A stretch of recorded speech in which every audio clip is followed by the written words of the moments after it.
ሰላም ጤና ይስጥልኝ የተወደዳችሁ ተመልካቾቻችን ከከፋ ቴሌቪዥን የሰዓቱን ዜናዎች ይዘን ቀርበናል። ከዜናዎቹ ጋር ቤተልሔም መምሩ ነኝ። አብራችሁን ቆዩ። በከፋ ዞን ሳይለም ወረዳ የክልሉ መንግስት በመደበው 31 ሚሊዮን ብር ወጪ የተገነባው የቴችቢ የንጹህ መጠጥ ውሃ ፕሮጀክት ተመረቀ። የውሃ ፕሮጀክቱ 3000 የማህበረሰብ ክፍልን ተጠቃሚ ያደርጋልም ተብሏል። ክፍለ ዓለሙ ተጨማሪ አለው። የውሃ ምረቃውን ተከትሎ የእንኳን አደረሳችሁ ንግግር ያደረጉት የሳይለም ወረዳ ዋና አስተዳዳሪ አቶ አማኑኤል አየለ የውሃ ፕሮጀክቱ በተለያዩ ገፊ ምክንያቶች ተጓቶ ቢቆይም ገዢው ፓርቲ ብልጽግናና የክልሉ መንግስት ባደረጉት ያላሰለሰ ጥረት ለምረቃ በመብቃቱ አመስግነዋል። በዛሬው ዕለት የምናስመርቀው የቴችቢ መጠጥ ውሃ ፕሮጀክት በ2006 ጉድጓድ ተቆፍሮ አስተዋሽ አጥቶ የተረሳ ፕሮጀክት ነበር። በዛሬው ቀን ለምረቃ ሲበቃ በፓርቲያችን መሪነት የለውጡ መንግስት ሩፋት የሆነው አዲሱ ክልል ገና ከጅምሩ ዋነኛ የህዝብ ጥያቄ የሆነውን የመሰረተ ልማት ጥያቄዎችን ለመመለስ ካለው ብርቱ ፍላጎትና ቁርጠኝነት የተነሳ ለውጤት የበቃ በመሆኑ የክልሉ ርዕሰ መስተዳድርና ካቢኔያቸው እንዲሁም የዞናችን ከፍተኛ አመራሮችና ካቢኔዎች ለዚህ ፕሮጀክት ተጠናቆ ለምረቃ እንዲበቁ ለሰጡት ውጤታማ አመራር በወረዳችን ህዝብ ላቅ ያለ ምስጋና አቀርባለሁ።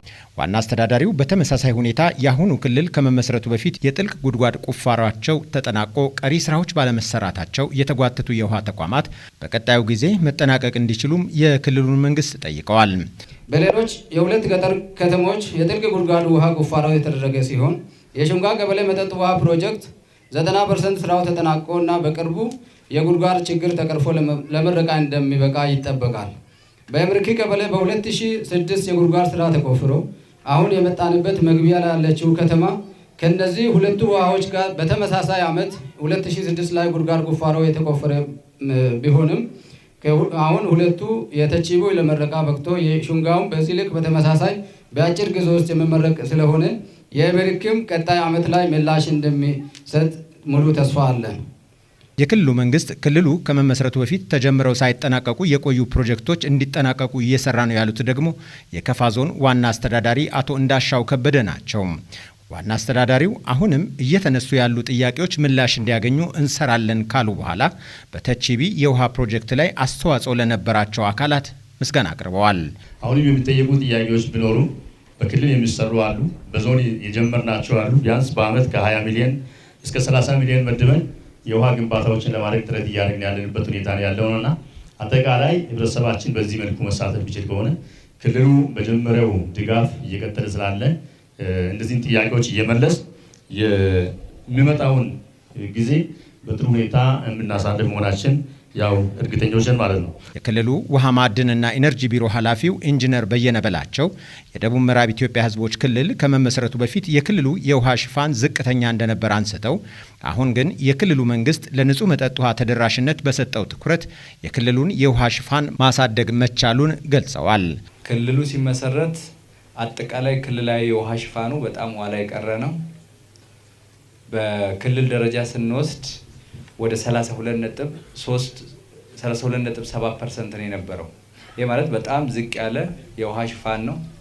ይህን ዝቅ ያለ የውሃ ሽፋን የክልሉ መንግስት በልዩ ትኩረት ማሻሻል አለብን የሚል ኮሚትመንት ወይም ቁርጠኝነት ወስዶ በሰራቸው ስራዎች ሰፋፊ ውጤቶች ተመዝግበዋል።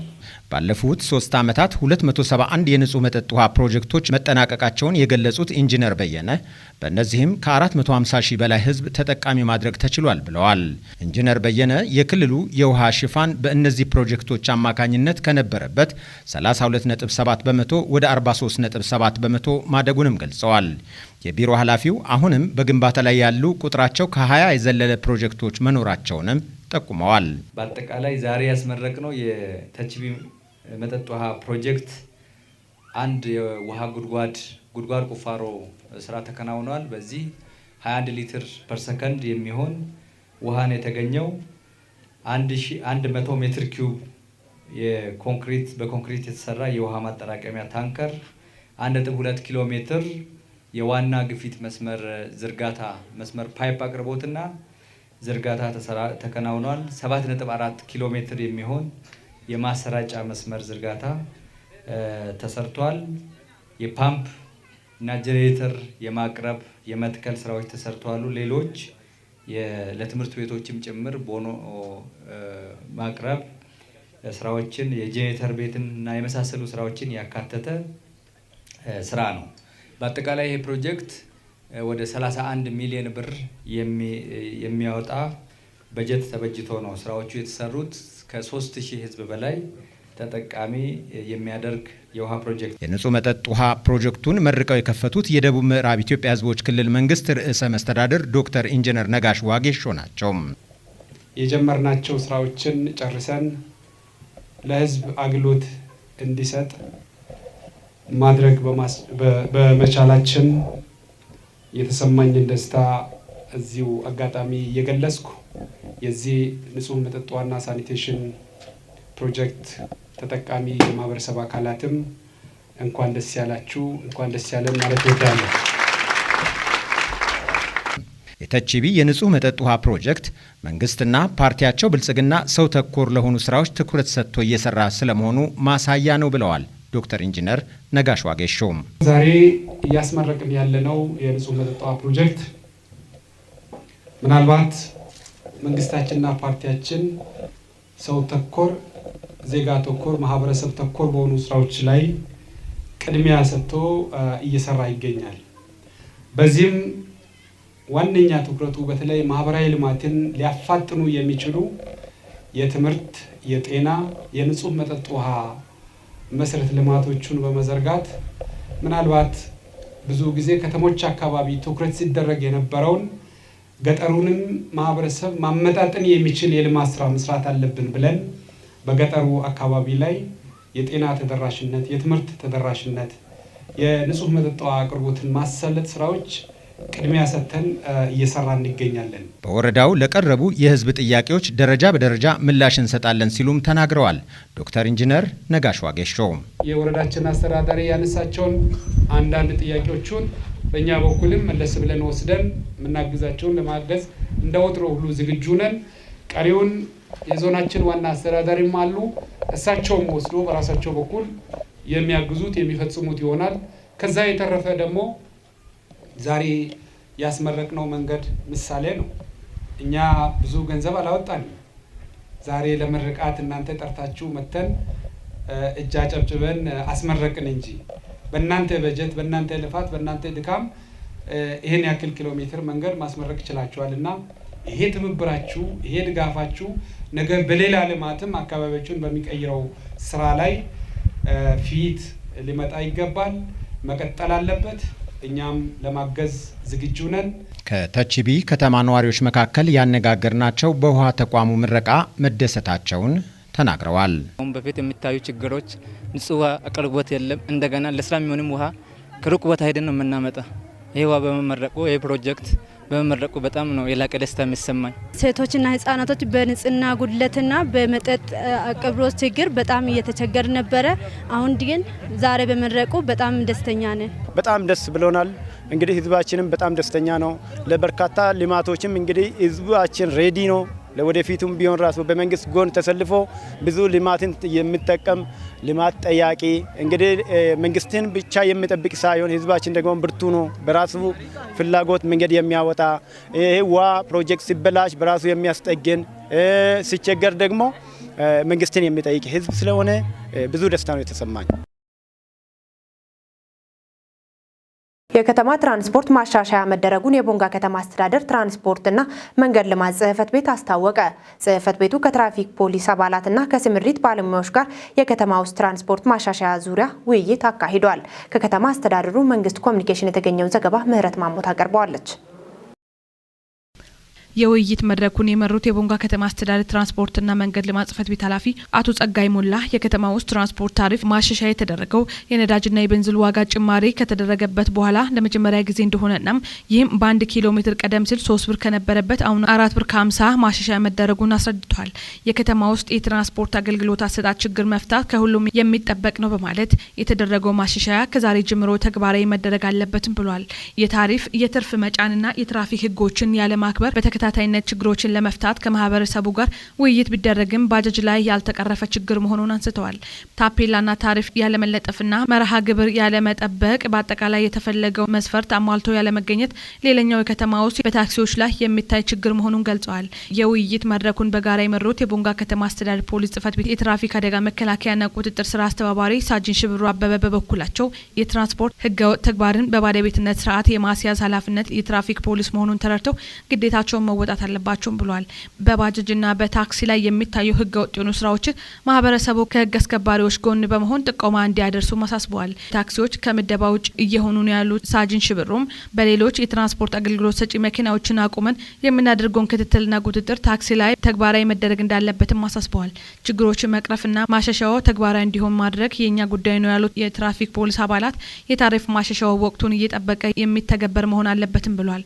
ህዝቡ ባጃጅና ታክሲ ላይ የሚታየውን የትርፍና ታሪፍ ችግር ጥቆማ በመስጠት እንዲተባበሩም ጠይቀዋል። በመጨረሻም ከቤቱ ለተነሱ ሀሳብና አስተያየቶች ከመድረኩ ማብራሪያ ተሰጥቶበት ውይይቱም ተጠናቋል። የኩፍኝ በሽታ መከላከያ ክትባትን ተደራሽ በማድረግ ህጻናትን ለመታደግ ሁሉም ባለድርሻ አካል መስራት አለበት ሲል የጨታ ወረዳ አስተዳደር አሳሰበ። የወረዳው ጤና ጽሕፈት ቤት እንደ ሀገር የተጀመረውን የተቀናጀ የኩፍኝ ክትባት ዘመቻ የተሳካ ለማድረግ ለከታቢዎች ስልጠና ሰጥቷል። ከወረዳው መንግስት ኮሚኒኬሽን የተገኘው ዘገባ ምህረት ማሞት አቀርበዋለች። መድረኩን በንግግር የከፈቱት የወረዳው ምክትል አስተዳዳሪና የፍትህ ጽሕፈት ቤት ኃላፊ አቶ አለማየሁ አባተ የኩፍኝ በሽታ ክትባትና ክትትል ተደራሽ ባለመሆኑ ምክንያት ሊደርሱ ከሚችሉ ጉዳቶች ለመታደግ ሁሉም የጤና ባለሙያዎች ሙያዊ ግዴታቸውን ሊወጡ እንደሚገባም ጠቁመዋል። አቶ አለማየሁ አክለው ህጻናትን ለይቶ የሚያጠቃው በሽታ ከመቀነስ አልፎም ሊጠፋ የሚችለው በባለሙያ ርብርብ እንደሆነ በመጠቆም ባለሙያው ስልጣኑን በሚገባ በመከታተል የበሽታውን ስርጭት ሊገቱ እንደሚገባም ጠቁመዋል። በሀገር አቀፍ ደረጃ በተቀናጀው መሰረት የኩፍኝ በሽታ ክትባትን ለህጻናት የመስጠት ንቅናቄ ተጠናክሮ እየተሰራ እንደሆነ የጠቀሱት የወረዳ ጤና ጽሕፈት ቤት ኃላፊ አቶ ብዙአየሁ ቆጭቶ ከሰሃራ በታች ያሉ የአፍሪካ ሀገራትን በብዛት እንደሚያጠቃ ገልጸው ለዚህም ምክንያቱ የክትባት ተደራሽነት እጥረት እንደሆነ ጠቅሰው ወላጆቹ ለክትባቱ ትኩረት ሊሰጡ እንደሚገባም ጠቁመዋል። አቶ ብዙአየሁም ስርጭቱን ለመግታት ከግንቦት 6 እስከ 14 ድረስ በ18 አደረጃጀቶች በትኩረት ክትባቱን የመስጠት ስራ እንደሚሰራ ጠቅሰው በወረዳችን ደረጃ ከ9 እስከ 59 ወር ማለትም ከ5 ዓመት በታች ላሉ 7237 ህጻናት አገልግሎት እንዲያገኙ በቂ ዝግጅት ተጠናቆ በስልጠና ማግስት ወደ ስራ ይገባልን ብለዋል። የወረዳው ጤና ጽሕፈት ቤት የእናቶችና ህጻናት ስራ ሂደት አስተባባሪ አቶ ወንድማገኝ አባተ የኩፍኝ በሽታ ምልክቶች፣ ተጠቂ አካላት፣ የክትባት አሰጣጥና መከላከል እንዲሁም አተገባበር ዙሪያ ለባለሙያዎቹ ስልጠና ሰጥተዋል። በተጨማሪም የወረዳው ጤና ጽሕፈት ቤት ድንገተኛ አደጋ ምላሽ ሰጪ ስራ ሂደት አስተባባሪ አቶ ቶሎሳ ረጋሳም የኩፍኝ በሽታ ቅኝት ወይም ዳሰሳ ጥናትን በተመለከተ ለባለሙያዎቹ ስልጠና ሰጥተዋል። በመድረኩ የወረዳው ብልጽግና ፓርቲ ቅርንጫፍ ጽሕፈት ቤት ኃላፊ አቶ ከተማ ከፍ ያለው፣ የወረዳው ብልጽግና ፓርቲ ቅርንጫፍ ጽሕፈት ቤት አደረጃጀት ዘርፍ ኃላፊ አቶ አክልሉ አለማየሁ፣ የጤና ዘርፍ የስራ ኃላፊዎችና ባለሙያዎች ተገኝተዋል። ገዢ ትርክትን በመገንባትና የምክክር አውድ በማስፈን ሀገራዊ መግባባትን መፍጠር እንደሚገባ ርዕሰ መስተዳድር ዶክተር ኢንጂነር ነጋሽ ዋጌሾ ተናገሩ። የመሃሉ ዘመን ወጥመድ መሻገር በሚል መሪ ሀሳብ ክልላዊ የአመራሮች ውይይት በቦንጋ ከተማ ተካሂዷል። ጽዮን ታደለ በዚሁ የውይይት መድረክ ተገኝተው የመክፈቻ ንግግር ያደረጉት የደቡብ ምዕራብ ኢትዮጵያ ሕዝቦች ክልል ርዕሰ መስተዳድር ዶክተር ኢንጂነር ነጋሽ ዋጌሾ የለውጡ ሽግግር ዘመን ፈተናዎችን በውል በመረዳት ይህንን የሚመጥን የሀሳብ ጥናትና አንድነት በመፍጠር በትጋትና በቁርጠኝነት ተግባራትን መፈጸም ይገባል ብለዋል። የለውጥ ሽግግር ዘመን ፈተናዎችን በውል በመረዳት ይህንን የሚመጥን የሀሳብ ጥራትና አንድነት በመፍጠር ተግባራትን በትጋትና በቁርጠኝነት መፈጸም የምንጠይቅበት ወቅት ላይ እንገኛለን። የለውጥ ሽግግር ዘመን ማለት መንግስት በሽግግር ዘመኑ ውስጥ ተግባራትን መፈጸም የሚያስችል አቅም የሚፈጥርበት፣ በሁለት እግሩ ጸንቶ የሚቆምበት፣ የተለያዩ ኃይሎች ወደ ተመሳሳይ ዓላማ በማሰባሰብ አንጻራዊ ሰላምና መረጋጋት የሚፈጥሩበት፣ ፈተናዎችና የስልጣን ፉክክር የሚቀንስበት፣ የህዝብ ስሜት በውል በመረዳት ተቋማዊና መዋቅራዊ አቅሞቹን በመገንባት የህዝብ ተጠቃሚነትን ለማረጋገጥ የምንተጋበት ዘመን ነው። አክለውም ሀገራዊ አሳሳቢ ትርክትን በመገንባት በምክክር አውድ አማካኝነት ሀገራዊ መግባባትን መፍጠር ይገባል ሲሉም አሳስበዋል። ሀገራዊ አሰባሳቢ ትርክትን በመገንባት በሀገራዊ ምክክር አውድ አማካኝነት ሀገራዊ መግባባትን መፍጠር ዲሞክራሲን በማጽናትና የኢኮኖሚ መዋቅራዊ ሽግግር በማድረግ ለውጡን ወደ ተሟላ ውጤት መቀየርም ያስፈልጋል። ስለሆነም የመሀል ዘመን ወጥመዶችን በመሻገር ለውጡን ከመትከል ወደ ላቀ ውጤት መቀየር የሚቻለው መላው ህዝባችን ከምን ጊዜ በላይ በማንቃትና በማደራጀት ህዝብ የሰላም ዘብ እንዲሆን በማድረግ የድህረ እውነት ፈተናዎቹን በጠንካራ ተግባቦት ማሸነፍ፣ የልማት ስራዎችን በላቀ ብቃት በመፈጸም የህዝብ የመልካም አስተዳደር ችግሮቹን በመፍታት የህዝብ እርካታ በማረጋገጥ በመሆኑ አመራሩና አባሉ በልዩ ቁርጠኝነት መስራት ያስፈልጋል። ከውይይቱ ተሳታፊዎች መካከል ያነጋገርናቸው በሰጡት አስተያየት ውይይቱ ግንዛቤ የሚያስጨብጥና በቀጣይም የሀገር ብልጽግናን ለማረጋገጥ ያለመ መሆኑን ገልጸዋል። በአገር ደረጃ በፓርቲያችን ስራ አስፈጻሚ ውይይት ላይ የተቀመጡ አቅጣጫዎች አሉ። እነዚህን የውይይት አቅጣጫዎች በታችኛው መዋቅር ያለ አመራር እስከ ታችኛው መዋቅራችን ድረስ አውርዶ መነጋገርና መወያየት ነው።